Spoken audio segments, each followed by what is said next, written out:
The Easy Bar Skull Crusher is an excellent triceps building exercise that maximizes tension in the stretched position. Opting for an easy bar instead of a straight bar can reduce wrist strain, making it a more comfortable choice. Here's how to do it correctly. Lie flat on a bench with your head at the end of the bench with your feet flat on the floor.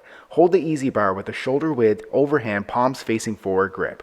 To keep constant tension on the triceps, extend your arms upward but position your elbows slightly back towards your head rather than directly over your shoulders. Slowly bend your elbows, arcing the bar back behind your head rather than toward your forehead.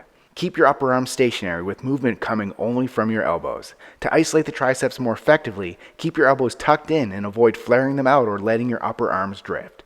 Press through your triceps to extend your arms, bringing the bar back to the starting position, keeping your elbows slightly back toward your head. Fully straighten your arms without locking your elbows and contract your triceps at the top. Repeat for reps. Subscribe to get a new exercise video demo every day.